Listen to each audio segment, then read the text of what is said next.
Nós vamos continuar a nossa série com base em Êxodo. Mas antes de eu dar seguimento aqui no capítulo 13, semana passada preguei baseado no capítulo 12, hoje eu vou pregar com base no capítulo 13.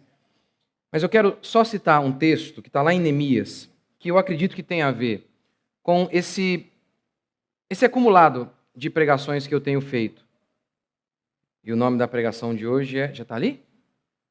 A morte dos primogênitos. Neemias capítulo 13, versículo 23. Além disso, naqueles dias vi também que alguns judeus tinham casado com mulheres de Asdod, Amon e Moabe, mulheres gentias. A metade dos seus filhos falava a língua de Asdod, ou de outro povo, e eles não sabiam falar a língua judaica, o hebraico. O que aconteceu? Verso 25. Eu os repreendi, os amaldiçoei, espanquei alguns deles e arranquei-lhes os cabelos. Fiz que jurassem em nome de Deus e lhes disse: não dareis vossas filhas em casamento aos filhos deles, e não tomareis as filhas deles para vossos filhos, nem para vós mesmos. Acaso não foi nisso que Salomão, o rei de Israel, pecou? E por aí vai. Isso acontece também em Esdras, no livro de Esdras, a mesma coisa. O contexto histórico aqui é o seguinte: Israel havia, por conta de seu pecado, Israel havia ido para a Babilônia. O povo foi levado cativo. A profecia dizia que depois de 70 anos, o povo iria regressar. Assim aconteceu. Neemias e Esdras são os reconstrutores de Israel, os reformadores de Israel. E eles começam a fazer essa obra. Começam reconstruindo os muros, estabelecendo leis. Chega um ponto em que o povo já estava assentado ali. Alguns anos já haviam se passado. E aí, Neemias e Esdras notam um problema gravíssimo. Os homens de Israel haviam se casado com mulheres que não eram da nação de Israel. E o texto bíblico diz que Neemias espanca aqueles homens, os amaldiçoa. E Neemias e Esdras ordenam que eles enviem, mandem, despachem suas esposas e seus filhos. Por quê? Porque Neemias foi tão radical. Se isso aqui se perpetuasse, era a própria extinção da cultura judaica. O texto bíblico diz que a familiaridade com as outras nações já se podia ser percebida por meio do idioma falado. Eles não falavam mais o hebraico. Nosso país do futebol, para muitas crianças, as referências geográficas são baseadas em times. Madrid, Espanha, o Cristiano Ronaldo jogou lá. E havia lá, ainda há, né? Ainda há os álbuns de figurinha.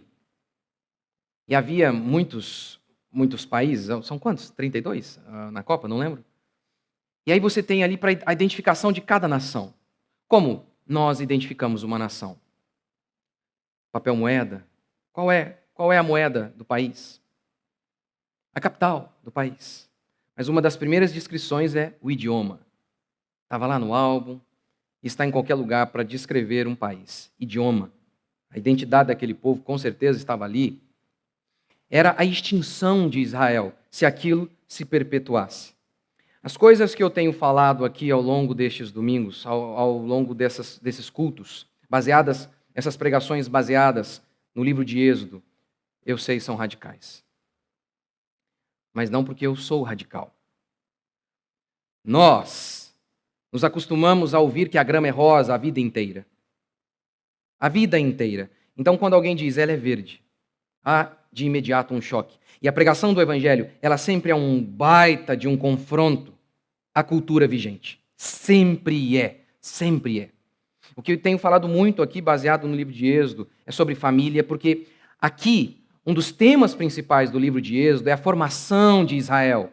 Como essa grande nação surge, esse povo de Deus surge. E eu mostrei para vocês nas últimas pregações que elas nascem a partir de famílias, elas se desenvolvem a partir de famílias. Essa nação se desenvolve a partir de famílias e se mantém a partir de famílias. Diferentemente do que os comunistas, do que Platão acreditava, ele acreditava que a destruição das famílias fariam com que grandes nações surgiriam. A aniquilação dos indivíduos surgiriam, daí então surgiria a nação. Platão acreditava nisso, os socialistas também. Os que os regimes socialistas fizeram no século passado mostram que eles faliram completamente, que eles fracassaram completamente. Você tem aí o exame da história em relação às coisas que eu estou falando. Creches, escolas, bandeiras feministas para separar as famílias.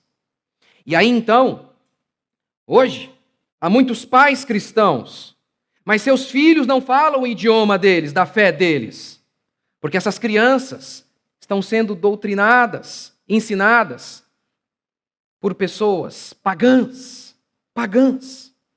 Eu sei, é radical as coisas que eu tenho falado, mas é a verdade. Sobre creche, sobre a importância da presença da mãe com seus filhos. Falei semana retrasada sobre a palestra Os Primeiros 1000 Dias da Criança, baseada na palestra do Dr. José Martins, onde ele recheia a sua palestra com pesquisas e estudos que falam quão importante é a presença dos pais, o afeto, no desenvolvimento cognitivo, social, emocional de uma criança. E eu sei, as coisas que eu tenho falado são radicais. Eu sei disso. E aí, eu entro também, não é o que eu acabei de falar tem a ver com o que eu tenho pregado na série de Êxodo. Vou abrir um parênteses longo aqui agora. Mas isso aqui só acontece porque Neemias, ele é um líder. Ele espanca os caras e ele diz, eu não aceito isso, porque se eu aceitar, é a destruição do meu país. As igrejas hoje, as famílias hoje, ou elas são lideradas por mulheres, ou por crianças, ou por homens afeminados. E quando eu falo de homens afeminados, não tem nada a ver com homossexualismo. São homens frouxos e fracos, que não impõem aquilo que acreditam, não se mantêm naquilo que acreditam. Estão mais preocupados em não ofender ninguém, mesmo ao custo da destruição de nossa cultura, de nossos valores cristãos. Em Isaías capítulo 3, verso 12, Deus descreve a desgraça de Israel assim: crianças estão liderando vocês, mulheres estão liderando vocês. Hoje, a partir do movimento feminista, o sacerdócio feminino foi inserido nas igrejas. E Paulo disse de maneira muito explícita e clara, o que nunca foi colocado em xeque. Durante 1850 anos, não havia uma pastora sequer nas igrejas. Uma sequer. Ninguém nunca teve dúvida de uma passagem claríssima de Paulo. Não permito que a mulher ensine nem tenha autoridade de homem. A sintaxe aqui está invertida. Está complicado a gramática, a construção gramatical. Está difícil, gente. Há palavras mais rebuscadas no texto. Qual a dificuldade de entender isso, que é provado por toda a Escritura, é corroborado por toda a Escritura e tem respaldo histórico. Até 1850, não havia uma pastora sequer em nenhuma igreja no mundo inteiro, nem católica, nem protestante. Você sabia que foi em 1848? Primeira reunião feminista, de maneira oficial? Sabia? E aí? Que coincidência. A partir daí começa-se a haver dúvida se homens deviam liderar a igreja ou não. A partir daí, que coincidência. E, pasme, de 1850 até 1950, 98% das igrejas permaneciam assim, diz Wayne Grudem. 2% começaram a ter. Mas, pasmem, a partir da década de 70, então, explode. Pululam mulheres pastoreando igrejas. Oh, que coincidência. Década de 60, conhecido como segunda onda feminista. Que coincidência. Que coincidência. Que coincidência. As mulheres, diz a Bíblia, são frágeis. Negar isso é negar a Escritura. Ou você é feminista ou você é crente. Porque as feministas vão dizer que não, a mulher não é frágil. Ou você é feminista ou você é crente. Um dos dois. Ou você crê na Bíblia ou não. E a sua fragilidade é força em se tratando de maternidade. Por quê? Se um homem fosse parir um bebê, a raça humana já estaria extinta. Já estaria extinta. Eu fico pensando, se fosse eu a ter um bebê, já tinha morrido todo mundo lá em casa. E por quê? Diferentemente do que as feministas dizem, a ciência prova, estudos provam, a gente nem precisa falar da ordem cromossômica XX e XY, pesquisas e mais pesquisas provam, o cérebro da mulher é diferente. Sim, a mulher tem aptidões, habilidades, visões diferentes de como enxergar as coisas. Isso é fato. E muito disso tem a ver com a questão da maternidade. Suas respostas ao mundo que o cerca têm muito a ver com a questão da maternidade. Como a Bíblia defende, como a Bíblia define a mulher, associando à missão de mãe. Um homem foi feito forte para o combate, como Neemias aqui, para dizer, não, não, aqui não. Mulheres não são naturalmente assim. Há exceções? Há. Não são naturalmente combativas. Não são. Não foram feitas assim. Pastor, mas tem um monte de homem frouxo. Estão negando a natureza deles, assim como lésbicas e gays também estão negando sua natureza. Estão negando. O homem foi feito para o combate. A mulher, e isso é uma força em se tratando de liderança. Mas isso é uma fraqueza em se tratando de maternidade. As mulheres são frágeis e a sua fragilidade é força em se tratando de criar crianças. Ela é frágil, quando ela está grávida, ela é infinitamente mais frágil. Se ela não fosse assim, não haveria o cuidado necessário. Numa briga de trânsito, a mulher instintivamente procura o diálogo. Por quê? É óbvio que isso tem a ver com a fraqueza dela. Ela sabe que ela não pode competir.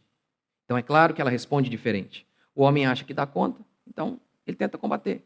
Até eu sou uma moça quando eu vejo um cara de 3 metros. Eu também digo, rapaz, melhor o diálogo. Eu acho que é melhor. Conversar. Para quê? Não. É claro que a fragilidade determina sim como reagimos ao mundo que nos cerca. Deus fez o homem combativo. Deus fez a mulher frágil. E essa fragilidade é força em se tratando de criar filhos. O renomado psiquiatra Jordan Peterson fala que as mulheres elas tendem a aceitar ser exploradas no mercado de trabalho. A explicação dele é claro, elas são exploradas pelo bebê. Uma mulher não pode olhar para o bebê e falar, para de chorar, moleque, recomponha-se. Ela é literalmente sugada em todos os aspectos. E entrega a sua beleza em troca de uma criança. Entrega as suas noites de sono em troca de uma criança. Seus dias, quando passa mal, para que alguém exista.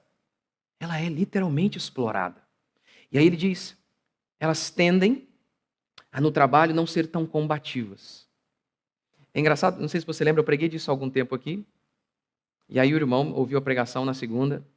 Ele me mandou uma mensagem dizendo que na empresa que ele estava, o patrão tinha mandado todos os homens embora. Por quê? Porque as mulheres não reclamam. Se a gente pede para ficar mais tempo fora do horário, ficam. A gente oprime, elas ficam caladinhas. Mas é claro, é o instinto dela ser explorada. Porque se ela não aceitar ser explorada pelo bebê, a raça humana acaba. Acaba. Neemias está sendo simplesmente um homem normal. E é isso que eu espero que eu seja também. Que eu seja simplesmente aquilo que eu tenha que ser. Como disse Aristóteles, o cara era um gênio. Só pode ser A. Olha que genial. Sério, ele dizia isso. Que gênio. É isso que eu espero. Se você discorda, eu vou ajudar você do mesmo jeito. Mas eu não vou pedir vergonha, não vou pedir desculpa por aquilo que eu creio. Porque eu tenho certeza absoluta do que eu estou pregando. Mas é melhor que vocês frequentem uma igreja onde o pastor diz o que crê, do que frequentar a maioria das igrejas, onde o pastor vive na corda bamba, preocupadíssimo em não expor o que crê, porque sabe que sempre irá tocar em alguém. E sempre alguém há de ficar ofendido. Então, ele é um malabarista, tentando equilibrar a igreja e não preocupado em pregar a verdade. Se eu estiver errado, pelo menos você sabe que eu estou errado. Você está me ouvindo e eu expresso da maneira mais clara possível o que eu creio. E, como eu disse, eu posso estar errado. Eu tenho certeza que não estou. Mas, como eu disse, estou aqui para ajudar você. No que você precisar, no que você quiser de nós, queremos servir você. E se eu não conseguir convencer você dos meus argumentos, não tem problema, vou ajudar você da mesma maneira. Mas eu acho que isso tem muito a ver com a minha pregação de hoje. Eu acho que mais ainda com as pregações anteriores, que é sobre isso, a preservação da nossa cultura. A formação de um país, a formação de um povo. Nós somos um povo, o povo de Deus. E é necessário que nós cuidemos de nossas crianças, porque são elas que vão levar a nossa cultura. São elas que vão levar os nossos valores, a nossa fé. Eles que vão manter a tocha acesa. Dentro disso, Êxodo. Êxodo, capítulo 13. Êxodo, capítulo 13. Versículo... Eu vou pregar basicamente do capítulo inteiro, mas ele repete bastante coisas. Então vou citar os mais centrais aqui. A morte dos primogênitos, nossa pregação de número 16, baseada no livro de Êxodo. Êxodo capítulo 3, verso 1. Lembra o contexto, gente? Lembra? Deus comissiona Moisés a ir até Faraó. O povo de Israel estava sendo oprimido durante 430 anos ali no Egito. O povo de Israel sendo oprimido por este faraó maligno. O povo clama. Deus então envia Moisés com um cajado apenas. E Moisés começa a pregar. Sim, Moisés foi um pregador. E Moisés anuncia. Moisés, como um profeta, anuncia o que ia acontecer. 10 pragas. Deus estava efetuando juízo sobre o Egito por conta de seus pecados.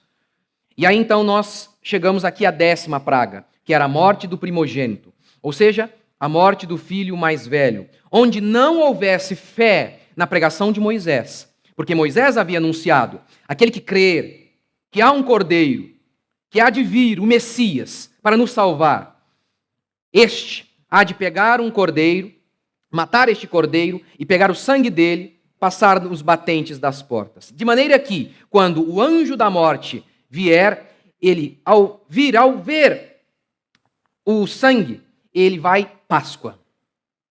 Esse é o significado da palavra hebraica. O sentido é passar por cima. Ele vai passar por cima e não vai matar o filho primogênito ali, porque alguém já morreu no lugar. A justiça foi feita ali naquele lugar. Haja visto que o salário do pecado é a morte, Deus não pode simplesmente olhar para mim e para você e dizer, você está arrependido, vamos fingir que nada aconteceu. E deixar que um criminoso saia impune pela porta da frente. Deus não seria juiz de forma alguma. Então, houve justiça em todo o Egito.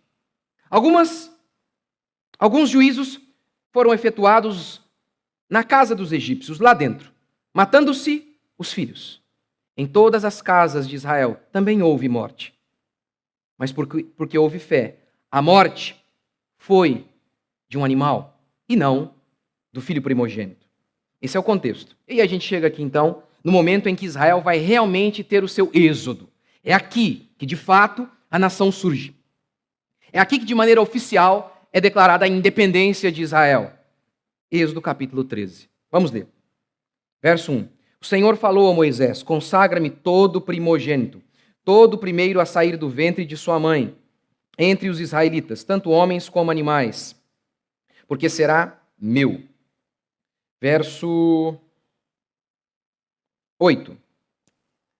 Naquele dia dirás a teu filho, isto é por causa do que o Senhor fez por mim, quando saí do Egito. Eles iam fazer esse sacrifício ali, a Páscoa ali, a festa dos pães asmos, e isso se manteria, esse mandamento se manteria quando eles entrassem em Israel. E aí, obviamente, as crianças iam querer entender, por que esse bezerro está morrendo, papai? 2 vezes é mencionado isso aqui, crianças. 2 vezes no texto. Vocês vão ter que contar para os seus filhos o significado disso aqui, esse memorial, esse ritual. Isso no verso 8 e também no verso 14. E no futuro, quando teu filho te perguntar o que significa isso, responderás: o Senhor nos tirou do Egito, da casa da escravidão, com mão forte. Verso 17. Quando o faraó deixou o povo sair, Deus não o conduziu pelo caminho da terra dos filisteus, embora fosse o mais curto.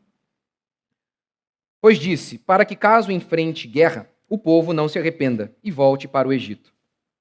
Deus fez o povo rodear pelo caminho do deserto, pelo mar, perto do Mar Vermelho. Os israelitas subiram armados da terra do Egito. Não é o meu tema hoje, né? É esse pastor aí, pastor violento. Onde está na Bíblia que povo de Deus anda armado? Nessa aqui que você não lê. Nessa aqui, ó. Não é a polícia aqui, é o povo. Verso 19. Mas lá o povo estava em guerra. Não, nós estamos de boa aqui, né? Aqui, você sabe, houve épocas que o nosso país teve mais morte aqui do que na Síria. País em guerra, gente. Você sabe, a grande parte dos crimes não são... não se consegue investigar, não tem recurso para tudo. É dificílimo. Dificílimo aqui. Não, aqui é de boa. Quando eu vou para o Rio de Janeiro, dessa vez fui e não aconteceu nada. Rapaz, 3 vezes, 3 presuntos na rua. Impressionante. Aqui está de boa. Estamos em guerra não tem PCC, não tem nada. Verso 19. Moisés levou consigo os ossos de José. Lembra também desse contexto histórico? José foi vendido por seus irmãos para o Egito, como escravo. Lá, José se tornou o segundo homem mais poderoso no Egito. De maneira que veio uma grande fome e ele liderou o seu país, levando o seu país a uma prosperidade absurda. O mundo inteiro veio até José, porque só ali no Egito havia comida, graças a Deus que tinha usado José. Inclusive seus irmãos vieram e se prostraram diante de José. E José os acolheu ali no Egito. Mas, no fim de seus dias, em Gênesis capítulo 50, verso 25, José diz, um dia Deus vai visitar vocês. Aqui não é o nosso lugar. Um dia isso vai acontecer. E quando isso acontecer, levem meus ossos daqui, porque eu não sou daqui. 430 anos depois, isso se cumpre. Verso 21. O Senhor ia à frente deles, de dia numa coluna de nuvem, para os guiar pelo caminho, e de noite numa coluna de fogo para os iluminar, para que caminhassem de dia e de noite. E a coluna de nuvem não se distanciava do povo de dia, nem a coluna de fogo de noite. Deus suprindo o povo, refrigerando o povo, aquecendo o povo, protegendo o seu povo. E aqui é só um exemplo, e nós vamos ver outros exemplos de Deus protegendo o povo, maná caindo do céu, codornizes trazendo alimento, água brotando da rocha. Deus cuidando de seu povo. Eu vou falar de 5 princípios aqui relacionados ao capítulo 13. Todos eles tendo como espinha dorsal a fé. Fé. Somos crentes, aqueles que creem. O justo viverá pela fé. Paulo interpreta isso aqui no sentido de eternidade. Nós seremos salvos pela fé. Mas Abacuque, quando cita, o objetivo dele é dizer que em meio ao caos de uma sociedade destruída, eu não vou desanimar porque eu sei em quem tenho crido. Eu posso crer nele. E ele há de me sustentar. Eu vejo apenas desgraça, mas eu olho com os olhos da fé. O Senhor é absoluto e soberano. Assim era o contexto quando Abacuque citou. O justo vive pela fé.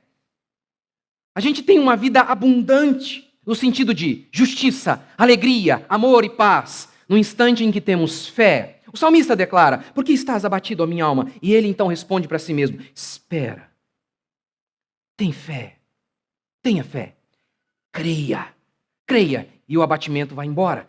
O justo viverá pela fé. A galeria dos homens de Deus é descrita em Hebreus como aqueles homens que viveram pela fé. E é assim que nós devemos viver. Devemos ler a nossa Escritura. E eu estou aqui para tentar convencer você de que ela é a palavra de Deus. Argumentar com você, convencer você, para que daí então, independentemente de sua circunstância, ainda que seja difícil, que você creia e siga o que está aqui. A despeito de tudo aquilo que está ao seu redor, que diz, não dá para fazer. Não dá para fazer. Fé. Fé. Nós somos este povo, o povo que crê. Primeiro, então, você devia morrer. Ué, pastor, você fala de fé, depois desanima a gente? É isso que este texto quer falar. É isso. A ideia da morte dos primogênitos é exatamente isso. Todo mundo tinha que morrer. Desde o bebezinho até o mais velho. Ou devia, como se estabelece a lei em Israel, ou alguém morria, ou um substituto era morto, para que o bebê pudesse se manter vivo. Jesus teve que cumprir a lei. Conforme está escrito na lei do Senhor, todo primogênito será consagrado ao Senhor e para oferecerem um sacrifício. Alguém tinha que morrer para que os bebês ficassem vivos. Segundo estabelecido na lei do Senhor, 2 rolinhas ou pombinhos, como a palavra de Deus declara, na lei de Moisés, que as famílias mais pobres não precisariam ofertar um cordeiro. Poderia morrer outra coisa no lugar de um cordeiro, 2 rolinhas ou 2 pombinhos. Esse estatuto foi estabelecido para declarar para todo israelita, olha aqui, você sabe por que o seu filho não vai morrer? Você sabe por que o seu filho já não nasceu morto? Porque era isso que tinha que acontecer. Porque o cordeiro morreu no lugar dele. Ou melhor, aquele cordeiro, o Messias, há de morrer no lugar dele. É isso que declara Romanos 5, que a gente chama de pecado original. Paulo diz, a morte passou a todos por conta do pecado de um só homem. Eu sei, muitos cristãos, inclusive, têm resistência a essa doutrina, que declara que o pecado de Adão trouxe culpa a toda a raça humana. Mais uma vez, você lê o texto lá, não tem dificuldade. Paulo repete e repete, por meio de um só homem, todos morreram. Ele faz isso várias vezes. Ele cita essa expressão várias vezes lá em Romanos 5. Por meio de um só homem, todos morreram. Por meio de um só homem, todos se tornaram culpados. É o que ele declara. Não aceito isso. Não aceito que um bebê leve a culpa de Adão. Primeiro, quem é você? Quem sou eu? Nascidos em pecado, com nosso senso de justiça totalmente deturpado, para dizer, quem é o Senhor? Porque se você crê que a Bíblia é a palavra de Deus, então é o Senhor quem está dizendo isso. A questão é que você não aceita isso, isso é real. É facilmente percebido em toda a existência. Como que tendemos a carregar culpa dos outros? Você votou no PT? Eu não. Um monte de gente não votou. Você votou nesse governador? Eu não. E avisei na época ainda, esse cara... Ó. E depois do acontecido, profetizar as coisas é fácil. Não se enganem. Ele é de direita, ele é liberal na economia. É nada. É nada. Mas você está colhendo ou não está colhendo? O que outros fizeram? Um cara estupra alguém. Seu filho. Tem nada a ver com isso. Tem que mudar até de cidade muitas vezes. Até de cidade. 2 sócios. 2 homens. Sócios da mesma empresa. Um se mantém focado, trabalhando de maneira honesta. Seus filhos herdam uma condição de vida infinitamente melhor. O outro dizia, eu quero é gastar tudo. Seus filhos herdam dívidas. O que aqueles filhos que herdaram uma vida melhor de seus pais fizeram para merecer aquilo? Nada. Foi o pai. O que a outra família, em que o pai tinha o objetivo de torrar tudo com garotas de programa, drogas, o que aqueles meninos fizeram para receber dívidas? Nada. Está aí. Está aí. Colhemos o que outros fazem. Está aí. O salário do pecado é a morte, declara a Escritura. Salário. Salário é aquilo que a gente recebe no fim do mês por conta de nossa obra, por conta de nossos feitos. Os nossos feitos são pecaminosos, diz a palavra de Deus. Por isso, por conta de nossos feitos pecaminosos, por conta da culpa de Adão que nos foi transferida, todos nós deveríamos já nascer mortos. Sendo assim, diante do problema do mal do mundo, como muitos pastores moderninhos que entram em choque, porque para eles Deus é bom e isso significa que Deus não pode punir, então eles dizem, não sei explicar o problema do mal no mundo. Porque crianças morrem, porque bebês morrem afogados, não sei. Não sei explicar, eu sei. Eu sei, porque os homens de Deus que vieram antes de mim me ensinaram. Eu sei. Eu sei. Eu sei porque crianças morrem. Eu sei porque a desgraça impera. Porque eu pequei. É assim que os meus mestres me ensinaram. Eu pequei. De maneira que, por que crianças morrem? Por que aviões caem? Por que ligamentos de joelhos de pessoas que gostam de jogar bola se rompem? Por que doenças se multiplicam? Nós pecamos. O que eu não sei dizer é por que aviões saem de sua origem e chegam ao seu destino intactos. É isso que eu não sei explicar. O que eu não sei explicar é por que crianças estão vivas. O que eu não sei explicar é porque Deus não matou você e a mim hoje à noite, de madrugada, enquanto dormíamos. É isso que eu não sei explicar. Ou melhor, eu acho que eu até sei. As misericórdias do Senhor se renovam a cada manhã. Essa é a causa do porquê você não foi consumido. É o que a Bíblia declara, a misericórdia de Deus. Mas para essa misericórdia ser exercida, justiça teve que ser cumprida. Senão isso não era misericórdia, era injustiça. Hebreus 9:22 declara, não há remissão, perdão, misericórdia, não há perdão de pecados sem derramamento de sangue. O problema é que nós sabemos, é justo que um animal substitua um ser humano? O preço é equivalente? Sabemos que não. Paulo também sabia. Por isso disse em Romanos 3:25, que Deus não julgou os pecados anteriormente cometidos, os deixou impunes. Nenhum sangue de cordeiro, de forma alguma, jamais pagou o pecado de alguém. Como diz Hebreus, aqueles bezerros eram uma sombra de uma realidade que haveria de existir um dia. Por isso que, quando Jesus aparece, João Batista declara, eis o cordeiro. Este é o cordeiro. Aqueles judeus creram no cordeiro que viria. Nós cremos no cordeiro que já veio. Mas todos os crentes em todas as épocas sempre foram salvos pela fé no sacrifício do cordeiro. Não há outro jeito. Do contrário, estaríamos condenados. Você lembra quais são as descrições de Jesus Cristo na Bíblia? Lembra? Isaías 9:6, por exemplo. Um menino nos nasceu, e um filho se nos deu. O governo está sobre os seus ombros, e o seu nome será Maravilhoso Conselheiro, Deus Forte, Pai da Eternidade, Príncipe da Paz. Ele é o nosso Deus. Luz do mundo, Pão da vida, Água viva. Ele é a água viva.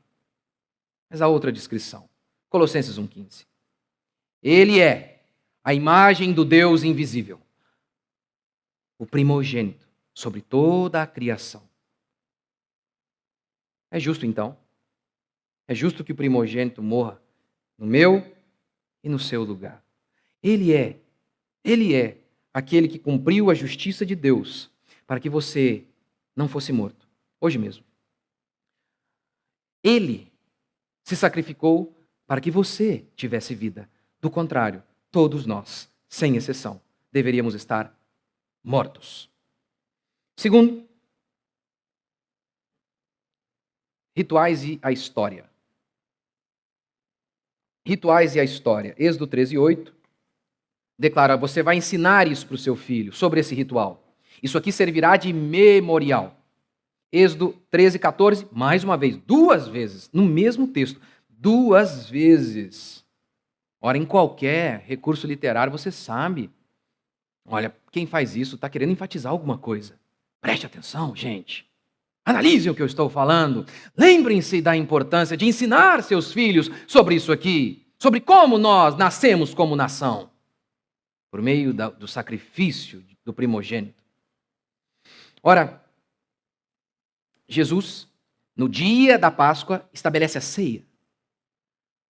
A ceia é o substituto da Páscoa. A Páscoa anunciava o cordeiro que viria, a ceia declara: eu já vim. Eu já vim. E você lembra o que Jesus faz na ceia? O que ele ordena? Fazer isso em memória. Esses rituais têm muito a ver com o nosso passado. Porque você sabe, passado tem a ver com a nossa identidade. Quem não tem passado não tem identidade. Fazer isso em memória. Mas ele une passado e futuro, como Calvino também usou ao interpretar a Páscoa. Fazer isso em memória, anunciando que eu venho. Que coisa! A ceia, a Páscoa, era tudo isso. Esse ritual era passado, tinha a ver com o passado e com o futuro. George Orwell, no seu clássico livro 1984, disse o seguinte: quem controla o passado controla o futuro. Quem controla o passado... Como assim? Peraí, eu pensava que o passado era fixo.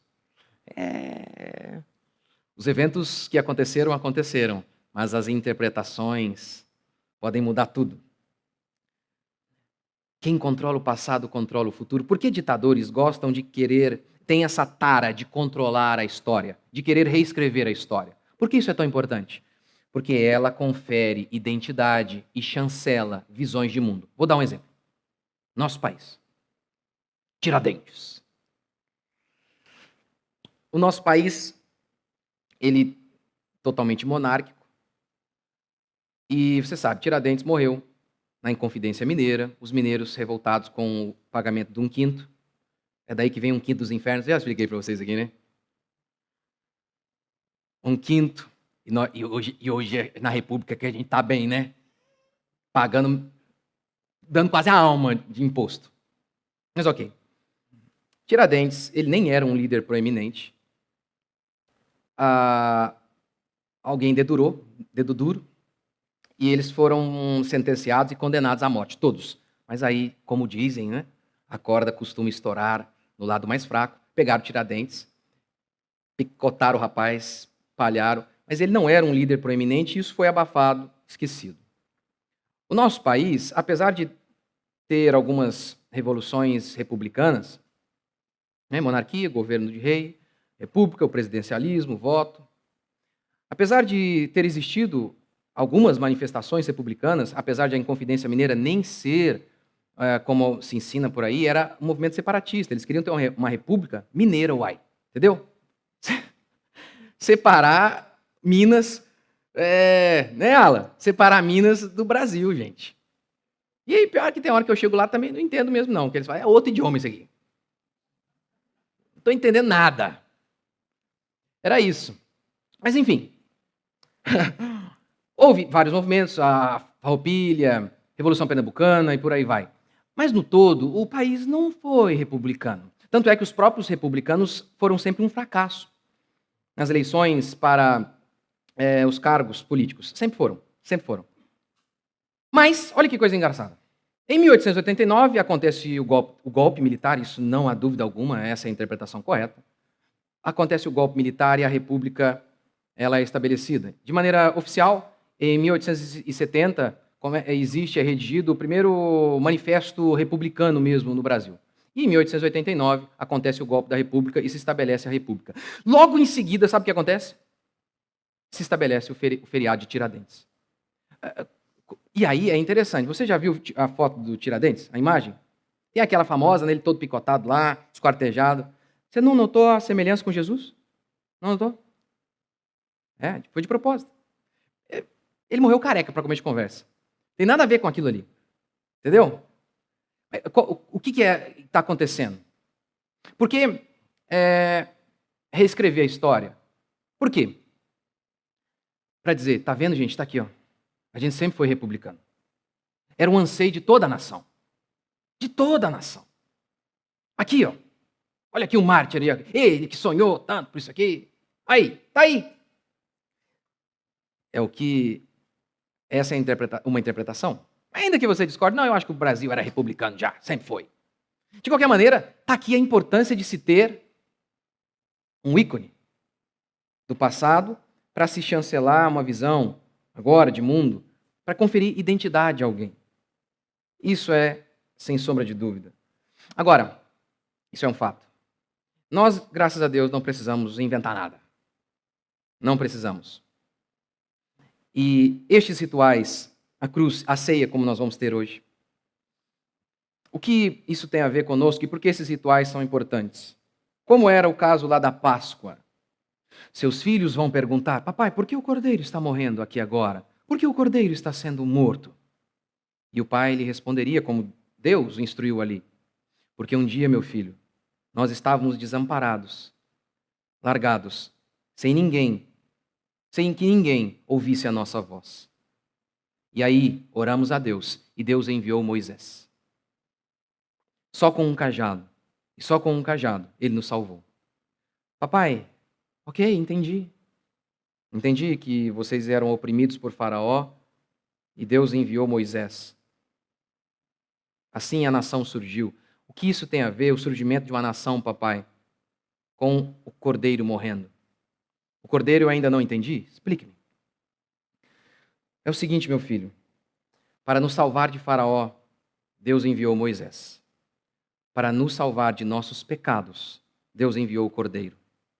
Porque se as nações surgem, a independência das nações acontecem por meio de uma libertação política. A de Israel não é assim. Não é só uma libertação política. Não é. Não é. Porque nossa maior prisão não é vivermos debaixo de um governo opressor. O que mais nos limita não é a questão financeira. Não é. É o nosso pecado. Por isso, Israel nasce assim. Acima de qualquer coisa. Antes de qualquer coisa. O que vocês precisam mesmo é serem livres de seus pecados. Porque se vocês forem livres de seus pecados, Jesus disse, se o Filho vos libertar, verdadeiramente sereis livres. E Jesus, o nome é posto, Jesus, Salvador, e a explicação vem, porque Ele libertará Israel do jugo do Império Romano, porque Ele libertará Israel de uma condição financeira precária, Ele libertará Israel de circunstâncias mais complexas e angustiosas. Não, o nome dele é Jesus, porque Ele salvará seu povo de seus pecados. Note como que é fundamental ser livre do pecado. Quantas vezes você se encontra todo arrebentado, endividado, comprando o que não pode para impressionar a gente que te odeia? Por quê? Porque eu e você, apesar de você ficar dizendo que não liga para o que os outros dizem, eu e você somos naturalmente escravos do que os outros pensam. Se Deus não intervir, ao custo da desgraça de minha família, eu farei apenas aquilo que agrada os homens, se não acontecer um milagre. É assim que eu sou. Eu lembro uma vez a moça, eu acho que eu publiquei alguma coisa e ela escreveu logo em seguida e me marcou. Jezabel. Isso aqui é para provar que eu não ligo para o que os outros dizem. Moça, isso aqui é para provar que você liga, porque se você não ligasse mesmo, você não estaria aqui dando essa resposta. É assim que eu sou. Gratidão. Gratidão. Jardim do Éden. Vocês podem comer tudo, qualquer coisa. Adão queria justamente aquilo que não podia. Quantas vezes nós somos assim? E se Deus não intervir, somos escravos da ingratidão. Exatamente assim. O que você tem? O que você tem de bom? Talvez você tenha o privilégio de ter uma boa esposa. Mas não. Você sonha em ter aquilo que você não pode. Você quer o sucesso daquele cara que, em troca do sucesso, perdeu a esposa. Justamente porque ele é um gênio, ele é requisitado em todo mundo, e ele faz muitas e muitas viagens, ele não tem tempo. 14, 15 horas de trabalho. Por isso perdeu o casamento. E aí você quer justamente o que você não pode. As únicas coisas que você tem, as coisas que são boas que você tem, você olha e fala, desgraça, miséria. Aí você olha justamente para aquilo que você não pode. Você não. Eu. Se Deus não intervir, é assim que nós somos. É assim. E é impressionante, é impressionante. O cara está num apartamento, ele fala, meu sonho é morar numa casa, isso aqui é muito pequeno. Aí ele vai para casa, ele fala, meu Deus do céu, dá muito trabalho, isso aqui é o inferno. É assim a vida sem Deus é assim. O que é ruim e o que é bom? O que eu tenho nunca presta. O que eu tenho nunca é bom. O que eu tenho nunca é bom o bastante. Aí vivem mal, vivem tristes, angustiados. Pecado. O nosso problema é e sempre foi pecado. Romanos 6,6. Sabendo isso, que foi crucificado com ele o meu velho homem, para que o corpo do pecado seja destruído, e não sirvamos mais ao pecado como escravos. Como essa nação aqui nasce? Por meio de um sacrifício, para mostrar, essa é a nossa identidade. Nós deveríamos estar mortos. O nosso maior problema não é financeiro. Não é. Não é. Não é. Ontem estava com um irmão, e aí a gente estava conversando sobre casas chiques aqui na região. E aí ele falou, né, pastor, você acha que faz diferença? Eu falei, rapaz, faz diferença uma casona ou uma casinha? O que você acha? Eu falei, rapaz, um pouquinho faz, né? Um pouquinho faz. Faz, claro que faz. E aqueles que têm, graças a Deus por isso. Salomão teve. Mas há homens riquíssimos que são de Deus. E há homens muito pobres que são de Deus também. Mas o que realmente faz a diferença? A bênção de Deus. Sermos livres do pecado. Minha filha perguntou ontem, papai, quando que a gente vai mudar de novo? Eu, louco? Mudamos faz um mês. O que é isso, minha filha? Que espírito cigano é esse? Hã? Pelo amor de Deus. Você sabe que os ciganos eram comunistas. Ciganos não, mas os hippies eram comunistas.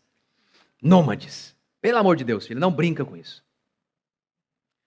Mas, filha, o que faz diferença mesmo é se nós vamos estar juntos. É isso que faz. Porque riqueza, glória, poder, Deus não concedeu a todos.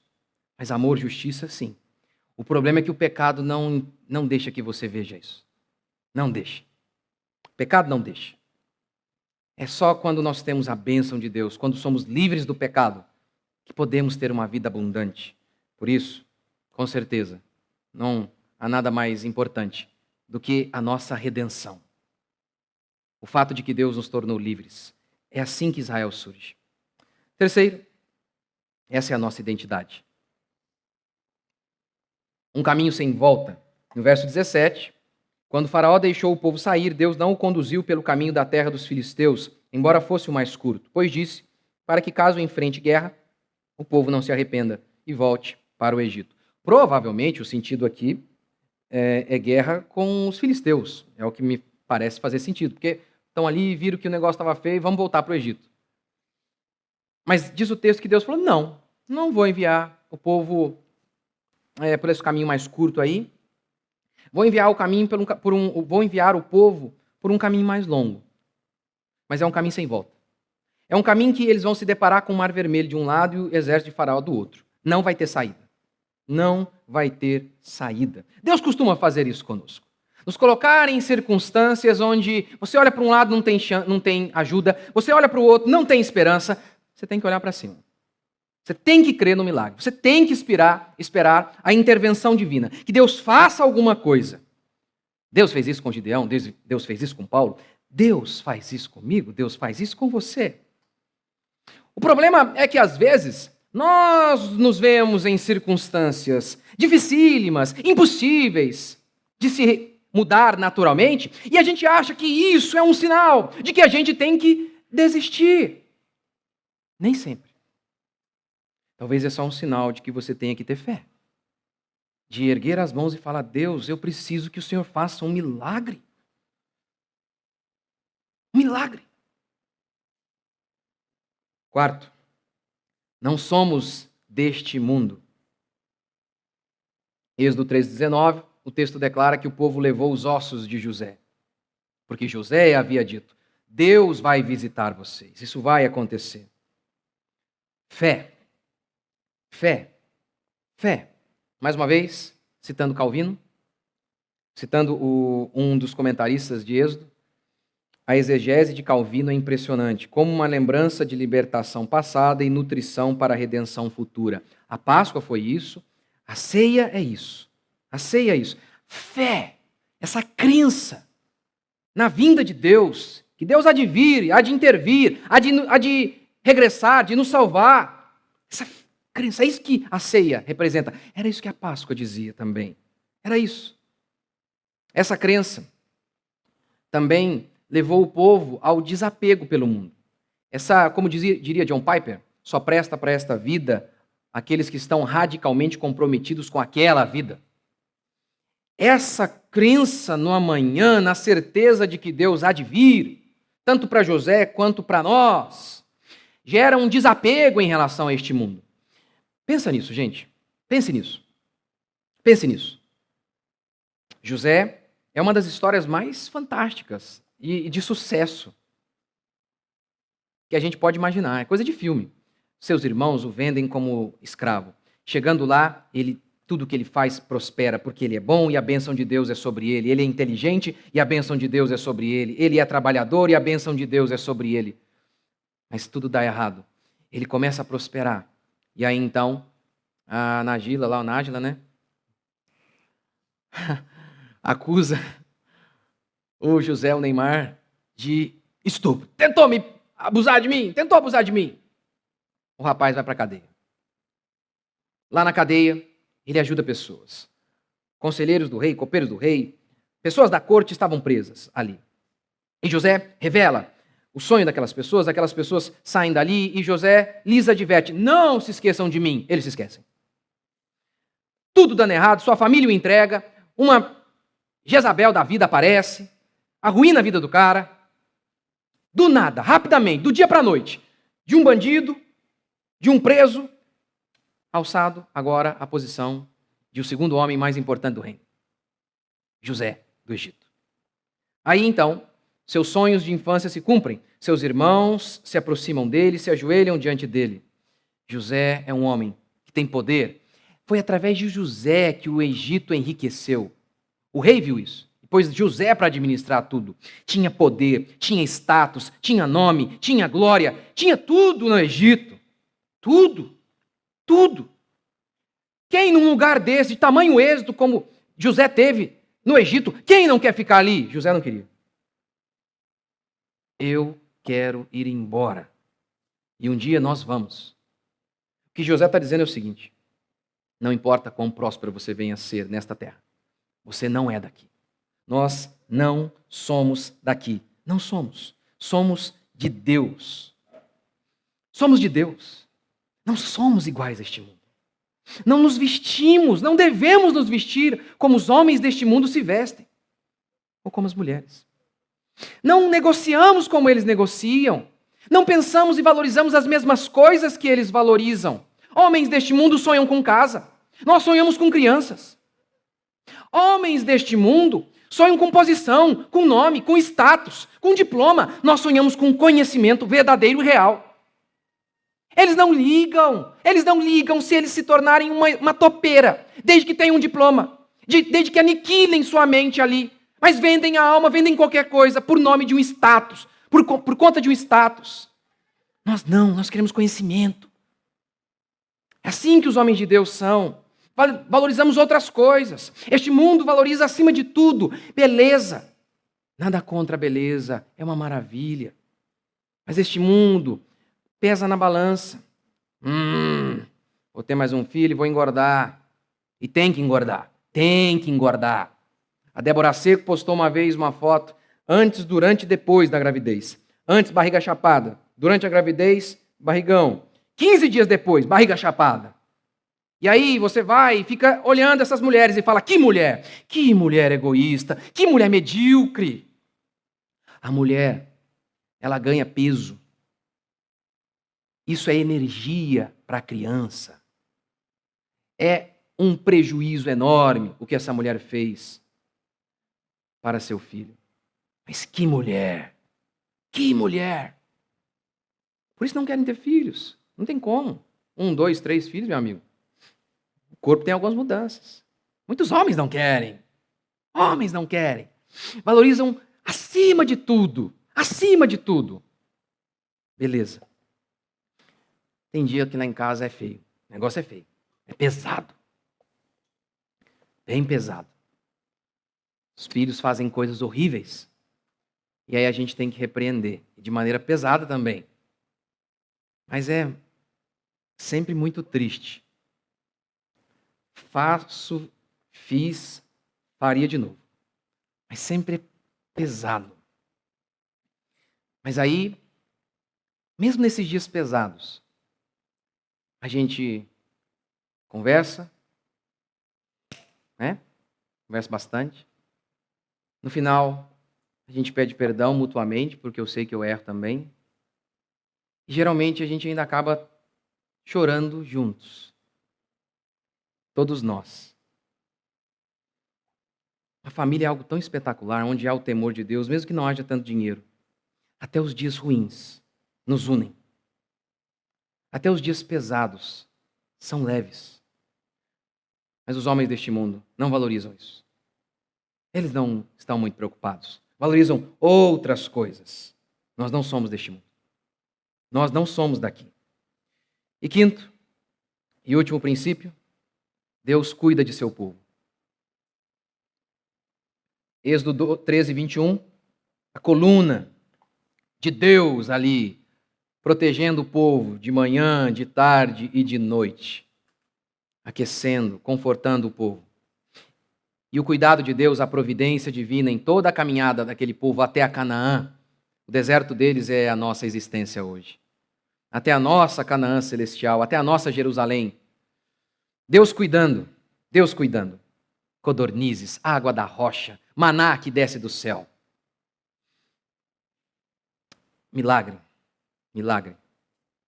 Eu tenho medo, muito medo, de que a gente conserte a praga da teologia da prosperidade com outro erro. Eu tenho medo de que a gente critique e tente curar a teologia da prosperidade com incredulidade de que Deus provê para o seu povo. De que a gente deixe de crer que Deus é o sustentador de seu povo. Tenho receio de que, tão preocupados com esses hereges, esses pastores gananciosos e mentirosos, que colocam o dinheiro como centro da existência, como parâmetro de prosperidade e de fidelidade a Deus, tenho medo de que a gente fique tão preocupado para combater esses hereges que a gente deixe de acreditar que Deus supre seu povo. Tenho receio de que se um dia os credores, como foram os credores da mulher lá da época de Eliseu, que se os credores vierem para levar nossos filhos embora, que nós não tenhamos a fé de Eliseu para orar, para que no azeite haja, na botija haja muito azeite. Tenho receio de que a gente tome a mesma atitude que o povo, que os discípulos de Jesus tomaram. Tão preocupados com a heresia desses pastores mentirosos e gananciosos, que a gente esteja tão preocupados com eles, que a gente, quando tiver só 5 pães e 2 peixinhos, que a gente despeça as pessoas, que a gente fale, não, vai embora, não tem pregação mais não, porque não tem mais recurso. Ao invés de abrir a boca e dizer, Deus faz um milagre. Tenho receio de que a gente se veja limitado em seguir o caminho de Deus, de libertação que Deus tem para a gente, conduzir as nossas famílias da maneira que Ele quer, porque a gente não tem fé para orar, Deus não tem jeito, olha a minha circunstância, olha o que eu ganho, não dá, eu preciso de um milagre, eu sei, eu fiz tudo errado, eu construí a minha vida de uma maneira errada, mas vem e faz um milagre e supre para fazer a tua vontade e caminhar até a minha Canaã celestial. George Miller, ele orava todos os dias por um milagre. Ele tinha um orfanato, ele nunca rejeitava as crianças. Ele não dizia, não há mais recursos, então eu vou rejeitar as crianças. Ele orava. Uma das histórias mais famosas, de manhã não havia comida para as suas centenas de crianças. Deus faz um milagre. Logo em seguida, para lá um caminhão, algum automóvel, alguma coisa assim, com pães que eram destinados originalmente à corte, alguma coisa nesse sentido, mas haviam passado um pouquinho demais. Então, George Miller disse o seguinte: Deus assou esses pães. A gente precisa se lembrar disso. Nós precisamos de recursos. O povo de Deus, lembra da última pregação? Faraó falou: ei, tudo bem, vocês podem ir, mas o gado de vocês, a riqueza de vocês, ficará aqui. Nem uma unha vai ficar. Nem uma unha. Eu sei o que eu tenho pregado, eu sei. E eu sei que para muitos é algo impraticável de imediato. Mas eu acho que você não deveria desistir e achar, porque Deus me levou esse caminho, sem volta. O que eu acho, o que eu tenho certeza, é que você deveria crer, porque Deus supre sim o seu povo. O que você precisa apenas ter certeza é, isso é a vontade de Deus? Porque se é, nós não cremos na teologia da prosperidade, mas nós cremos num Deus que providencia tudo o que o seu povo precisa para fazer a vontade dele. Você crê? Vamos ficar de pé.